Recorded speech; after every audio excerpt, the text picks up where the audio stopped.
студенттер. Бүгін сабақта кім жоқ? Статусты айтамын. Қарақоши Еркебан ауырып қалды, қалғанын бәрі түгел. Қандай тақырып өттік?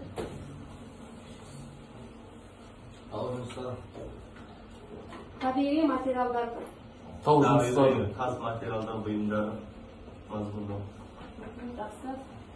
Табиғи қаз материалдары дегеніміз не? Кім жауап? Жер қабығында бірнеше пектен қосылған минералдық тау жыныстары. Минералдардың немесе органикалық заттың қосылған түрі. Табиғи тас материалдары құрылыста қандай мақсаттар үшін кеңінен қолданылады? Жауап береді балдар. Жауап берсем өңдеусіз пайдаланатын тау жыныстар, өңдеу арқылы пайдаланатын тау жыныстар, және тау жыныстары сонымен қатар тұтқыр заттар үшін қолданылатын ерітінділер.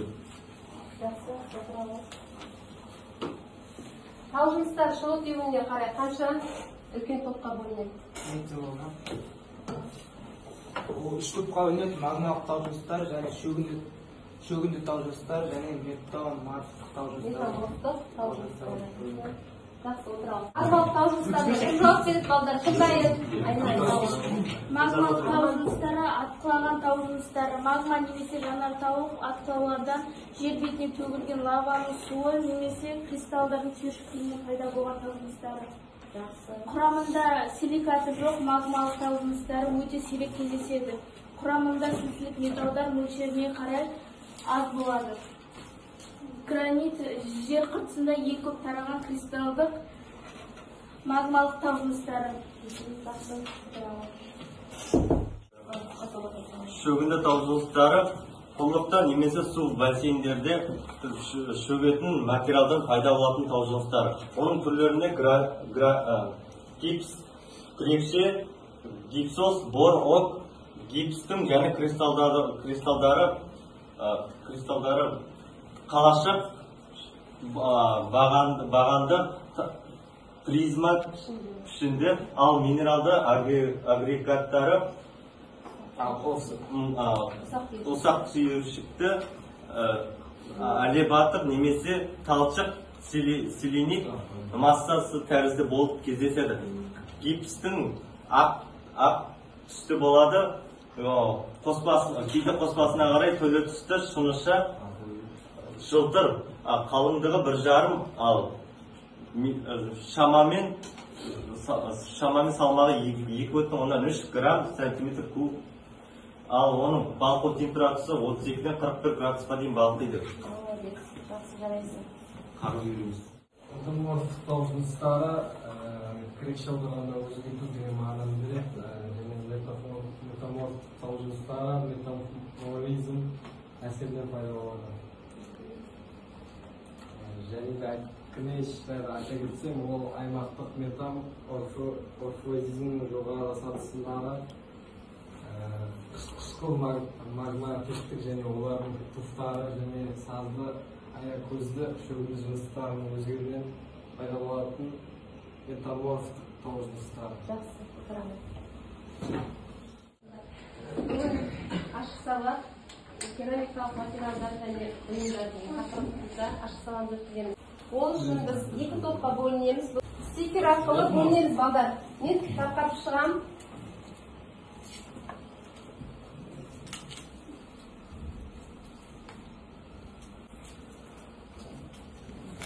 İçinde iki ürün azar askeri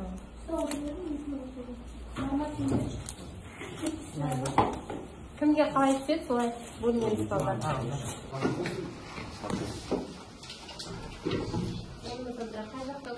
Мына жаққа ауса ояқ сар жиекше.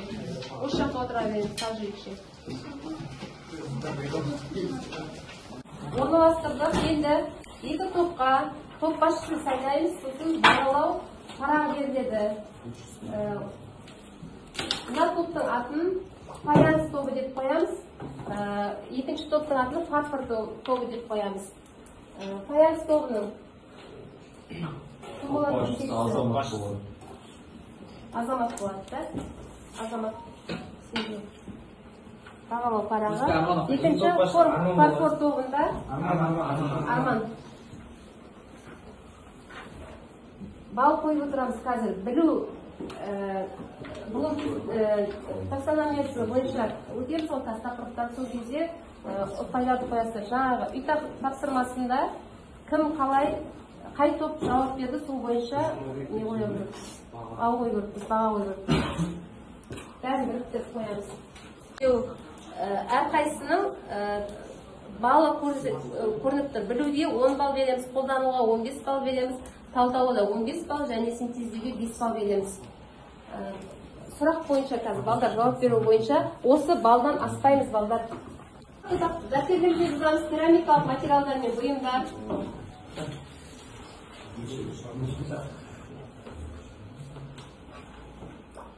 Керамикалық материалдар мен бұйымдар.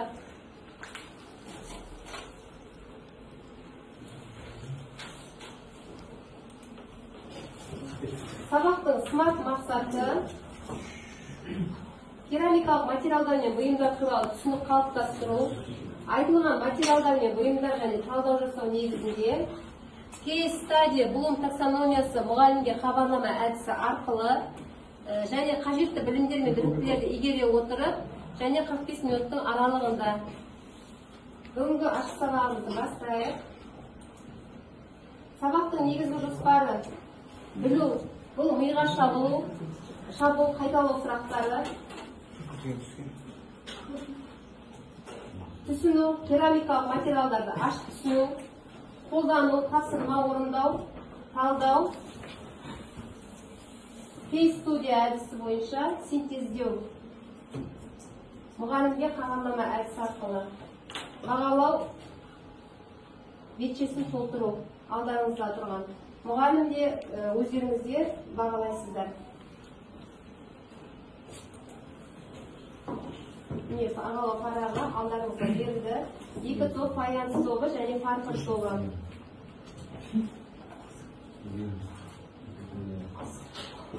Керамикалық бұйымдар деп сазды, шикізатты жазамыз дәптерлеріңізге. Терең технологиялық өңдеуден өткізіп және қалыптап, одан кейін жоғары температура күйдіру арқылы алынған жасанды тас материалдарды атайды. Бөлінеді деді. Бұл қабырғалық, едендік, шатырлық, өңдеулік, ішкі және қасбетті, сантехникалық құбырлар, әртүрлі кірпіштер, жалтыратылмаған керамикалық қаптағыш тақташалар, ағынды судағы дренажды құбырлар, жабылғыш черепица, керамзит және басқа да кеуекті керамикалық бұйымдар жатады. Ал тығыз керамикалық материалдарға су өткізгішті 5%-дан кем бұйымдар. Оған мысалы, жалтыралған кірпіш және құрылысында қолданылатын клинкерлі кірпіштер санитарлық тазалық тораптарға және еденге қолданылатын қаптағыш тақташаларды жатқызуға болады. Құрам мен күйдіру температурасына байланысты жаңа айтып отқанымыз тығыз 5%-дан аз деп отқанымыз және кеуекті су сіңіру 15-25%-ға дейін жетерлік. Ірі түйірлі құрылыстық және шамот кірпіштер, ұсақ түйірлі фарфор, фаянс құрылымына қарай осындай материалдарға бөлінеді. Фарфор фаянсты сіздердің топтарыңызға алып отырмын. Топтың атауы. Қолданылатын шикізат, керамикалық материалдың шикізат көздері. Бұл да екінші қадам түсіну керамикалық материалдар өндірісінде қолданылатын шикізаттар. Керамикалық материалдардың шикізат көздері бұл саз балшықтар, каолиндер, бентониттер. Жазып алып дәптерімізге түртіп отырсыздар керамикалық материалдың шикізат көздерін. Саз балшықтар, каолиндер, бентониттер.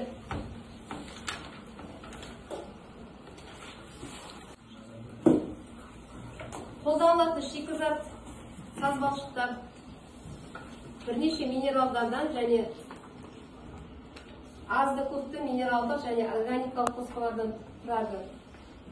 Бұл да екінші қадам түсіну керамикалық материалдар өндірісінде қолданылатын шикізаттар жатады. Ылғал тигенде ісінуге созылмалы болуға күйдірілгеннен кейін тасқа ұқсас күйге енуге бейім, саздың құрамында дала, тастың, әктастың, темірдің, органикалық заттардың түйіршіктері болуы мүмкін.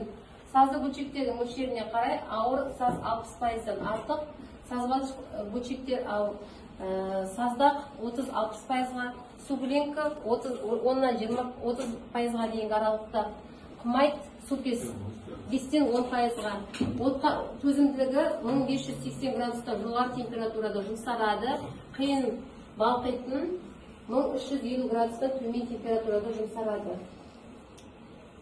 Градустарын жазғалайық, отқа төзімді 1580 градус жоғары температурада жұмсарады, қиын балқитын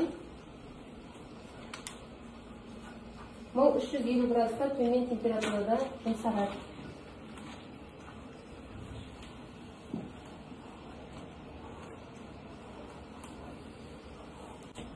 Ары қарай тағы қолданылатын шикізатымыз жаңағы үшке бөлінеді, сазбалшықтар, енді екіншісі каолиндер. Керамикалық бұйымдар өндіру үшін шикізат ретінде каолиндер, сазбалшықтар немесе олардың минералдық не органикалық қосымшалары қоспалары қолданылады. Каолиндер деп әртүрлі қоспалармен араласқан, табиғатта тараған сулы алюмосиликаттарды атайды. Жазыңыздар. Каолиндер деп әртүрлі қоспалармен араласқан, табиғатта тараған сулы алюмосиликаттарды атайды. Олар су қосып илегенде пластикалық қамырға, ал күйдіргеннен кейін тасқа ұқсаған күйге айналады. Олар су қосып илегенде пластикалық қамырға, ал күйдіргеннен кейін тасқа ұқсаған күйге айналады. Көріп тұрсыздар ғой міне суретте.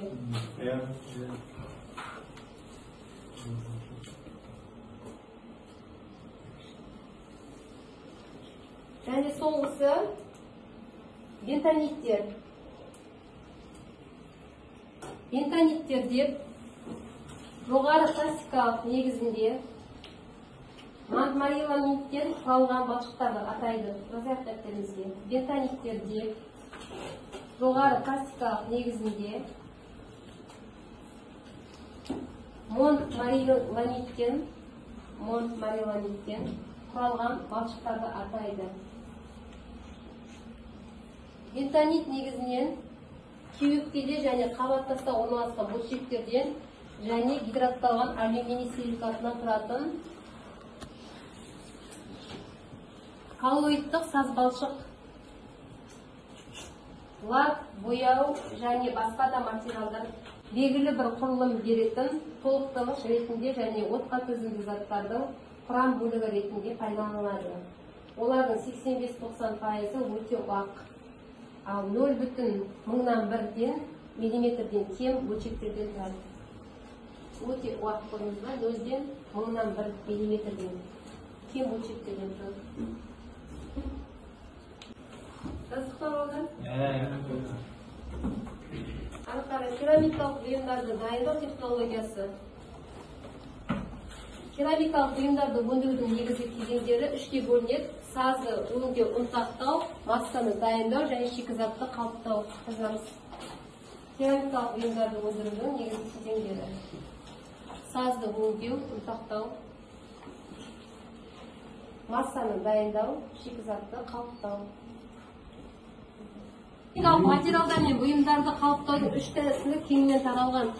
Бірінші тәсілі иілімділік әдіспен дайындалған материалдар қоспа ылғалдығы 18%-дан 28%-ға дейін, кірпіштер, қабырғалық тастар, черепица, канализациялық құбырлар. Екінші тәсілге жартылай құрғақ тәсілмен дайындалған материалдар болған кірпіштер, қабырғалық тастар, едендік және қабырғалық тақташалар. Қоспа ылғалдылығы 8%-дан 12%-ға дейінгі аралықта. Және үшінші тәсілі сұйық массадан шлейферді құйылған материалдар, санитарлық, техникалық және күрделі пішінді, сәнді, көркемдік бұйымдар. Қоспа ылғалдылығы 28%-дан 40%-ға дейін.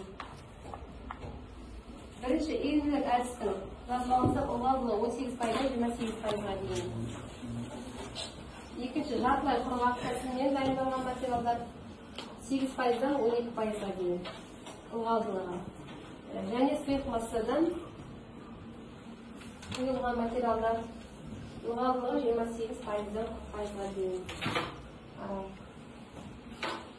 Кептіруші зауыттарда туннельді және камералы кептіргіштер қолданылады. Құрғату температурасы 120-150 градус аралығында. Әдетте керамикалық бұйымның ылғалдылығы күйдірердің алдында 6-8%-дан аспау керек. Бұйымдарды күйдіру 3 кезеңнен тұрады. Бұл материал мен химиялық қосылыс түземеген бос ылғалдың біртіндеп жойылуы. Күйдірудің өзі 900-ден 1300 градус және бірте-бірте салқындату. Керамикалық бұйымдарды күйдіру үшін туннельді пеш қолданылады. Отын ретінде газ, көмір және мұнай қолданылады. Бұйымдарды кептіру үшін зауыттарда туннельді камералы кептіргіштер қолданылады. Ол 120-150 градус аралығында. Ал керамикалық бұйымдардың ылғалдылығы күйдірердің алдында 6-8%-дан аспау керек. Есте сақтап аламыз. Көрсетілген суретте және керамикалық кірпішті елінді тәсілмен өндіру технологиялық схемасы. Мына жерде бір саздың карьері, 2 экскаватор, 3 қарайыз балдар қосылған саз сақтағыш, 4 вагонша, 5 жәшікті тасымалдағыш, 6 қоспалар, 7 жүгірмелер, біліктер, 8-9 таспалы пресс және кескіш автомат 10, барлығын жерде көрсетіп қараңыздар. Орналастырғыш 11, 12 арбалар, кептіру камералары 13 және туннельді пеш 14 қойма. Жаңағы кірпіш керамикалық бұйымдарды басқа бұйымдар болсын дайындау технологиясы. Керамикалық материалдан жасалған бұйымдар түрлері мына жерде күнделікті пайдаланып жүрген қолданыста қолымызды, бетімізді жуып жүрген кәдімгі раковиналарымыз керамикалық бұйымдарды қолданылатындығына байланысты мынандай түрлерге бөлінеді. Қабырғалық бұйымдар, кірпіш сыйымды қабырғалық бұйымдар деп аталатын қуысты керамикалық тастар және олардан істелінген панельдер. Үйдің сыртқы қабырғалар ішкі жағын өңдеуге арналған ұстаулық бұйымдар, беттік кірпіш, кіші өлшемді плиталар, глазурландырылған плиталар және олардың фасондандырылған детальдары. Және арнайы міндет атқаратын бұйымдар, материалдар, санитарлық техника бұйымдары, жуынатын столдар, қол жуғыштар, ванналар, унитаздар. Отқа және қышқылға төзімді бұйымдар, жеңіл бетонның толтырғыштары, керамзит, керамика дегеніміз не болды? Керамикалық бұйымдар немесе керамика гректің керамус, балшық деген сөзінен деп табиғи саз балшықтан немесе оны минералдық не органикалық қосымшалармен араластыра дайындалған қоспалардың егеу қалыптастыру, кептіру және күйдіру арқылы алатын жасанды тас бұйымдарды атайды. Керамикалық кірпішіміз бар. Бұнда кірпіш кәдімгі толық дейіледі, қуыссыз, формасы тікбұрышты, параллелитет, өлшемі 250-120-5 мм, оңай балқығыш, балшықтардан қосымша заттарсыз, не солар не істелінеді. Маркасы 75, 100, 125, 150, 200, 250, 300 маркаға дейінгі барады. Қуысты кірпіштер білесіздер өткенде де сабақтар. Енді фаянс, бұл фаянс, өзіңіздің тоғыңыздың атыңыз, бұл Италияда фаянс өндірген, фаянсы қаласының атымен аталған, күйек құрылымды түсі ақ керамикалық материал, фаянс массасы дайындалатын қоспаның құрамында дала шпаты, тағы басқа минералдар, аздау және одан жасалатын бұйымдарды үш қайтарады. Әуелі 1280 градустан 1050 градус бетіне сурет салынған соң 609 градуста үздіксіз қыздырылатын жер асты пештерінде күйдіреді. Фаянс бұйымдардың бетіне мөлдір емес глазур жағылады. Өздеріңізді пайдаланып жүрген күнделікті стакандарыңыз. Фарфор. Бұл фарфордыстар. Олар деген фарфордың күшті керемет түрлері де болады. бұл күйіктас керамиканың қыш өнеркәсібі Қытайдағы ең ежелгі қол өнерінің бірі екені белгілі. Жүздеген жылдар бойы осы қыш өнерінің қыр-сырын меңгерген Қытай ұсталары ғажайып фарфор бұйымдарын ойлап тапты. Ғалымдар бұл жаңалықты 17 ғасырда Таң дәуірінде 618-907 жылдары ашылды деп есептегенмен, шығыстық хан дәуірі кезінде бұл 25-220 жылдары аралығында фарфор бұйымдарын жасай бастаған. Дегенмен тас дәуірінде фарфор жасау технологиясы оның шыңына жетті деп есептеуге болады. Ары қарай енді балалар фаянс және фарфор тобы қазір тапсырма орындаймыз. Қолдану, үшінші қадам қолдану, тапсырма орындау. Ол тапсырма орындағанда бізге қағаз,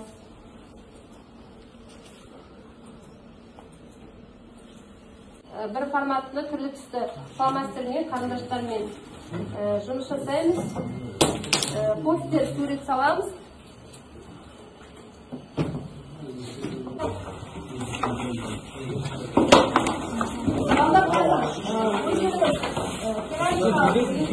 Материалдар, бұйымдар туралы сурет саламыз. Бұл суретті қорғаймыз. Қайда, қай жерде қалай қолданылатын жөнінде. Өз ойларыңызды. Керамикалық бұйымдарды. Бұл ойларға тақырып бойынша керамикалық бұйымдар балдар.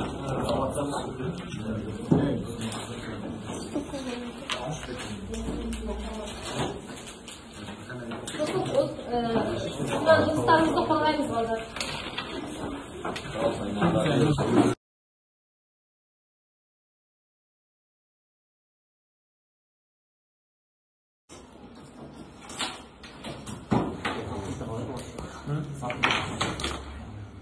Қалай? 5. Исің? Зат етімі болшы. Да? 5?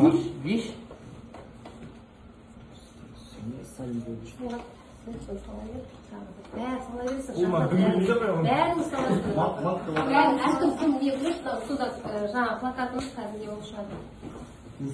Бәрін тез қарап тұрмасын, біреу қайын қысталады. Ақ келді, бар болсын.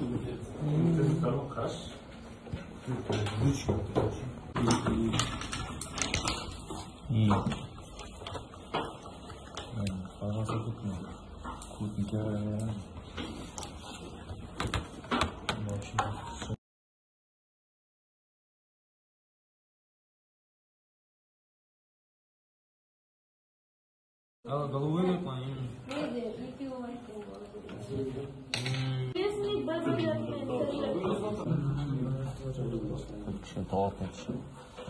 Анан фарфор деген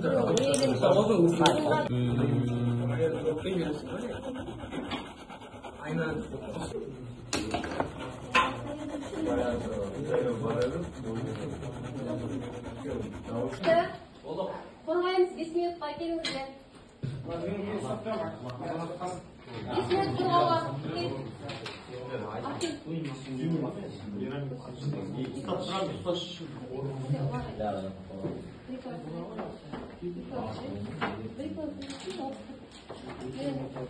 Керамикалық бұйым күйдіру арқылы бекітілген анықталған әрі әдемілігі үшін ыдыстардың қалыңдап түзілген. Қытайлар оны ертеден жасаған. Біздің заманымызда бұрын 2000 жылдарда таяу шығыс елдерінде сыртта тектес қабат күйдіріліп бекітілген. Жақсы. Фаянс тобы, фарфор тобы, бал қоямыз. Фаянс тобына. Бал қойыңа.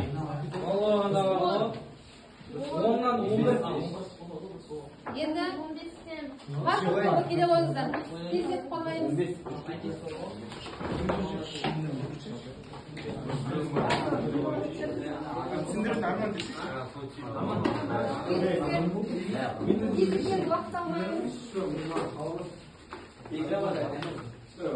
Фарфор тобы.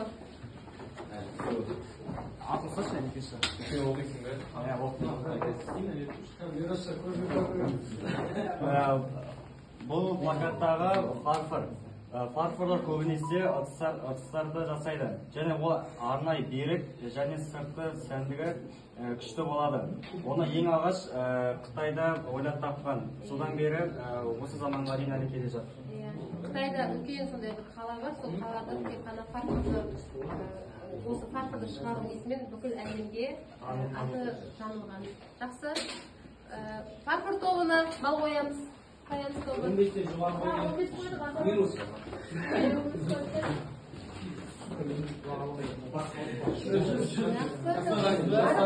Отырамыз, кездетіп, берілген жағдаятты талдау. Мына жерде өзіңіз көріп отқан суреттер әртүрлі уақыттағы, әртүрлі ғасырдағы суреттер. Осы суретті жағдаятты талдағанда қазіргі кезде қолданыла ма осы жерде суреттер? Әлде қай жерден бұл суреттерді көруге, тұстарды көруге болады? Сосын пайдасы зиян жөнінде тез пікір алмасамыз, бір-бірімізбен пікір жауап береміз. Тездетеміз балдар, 5 минутқа пікір алмасып тезден. Балдар, 5-ші қадам синтез мұғалімге хабарлама әдісі. Қолдарыңызда хабарлама әдісінің қағаздарын бердім. Енді осы жерде сұрақтарға фаянс тобы маған ерекше ұнаған, маған қиын болды, мен есте сақтаймын. Ал фарфор тобы білемін, білдім, білгім келеді деген сұрақтарға жауап мұғалімге жібере аласыздар. Сол жауаптарыңыздан кейін малыңызды есептеп, екі команданың ұтысын бағалаймыз. Маған ерекше ұнағаны фаянс тобы ма, фарфор тобы? Фарфордың қорытындысы, тарихы ұнатты, маған қиын болды дейді. Қасқырдың суретін салу қиын болыпты. Мен есте сақтаймын, фарфор ыдыстар жасаудан көп қолданылады. Жақсы, рахмет, қабылданды. Балалар, екі топтың қорытындысы бойынша фарфор тобы 40 балл, фаянс тобы 39 балл алыпты. Бірақ достық жеңілді. Екі топты мен қазір бағалаймын. Және үй тапсырмасын алуды жазып алуды ұмытпаймыз. Үй тапсырмасын жазып аламыз. Егер үй тақырыпқа дайындалу және сұрақтарға жауап беру, мына жерде сұрақтар көрсетілген балдар. Сұраққа жауап береміз. Сұраққа жауап береміз. Үйге тапсырма жазып аламыз.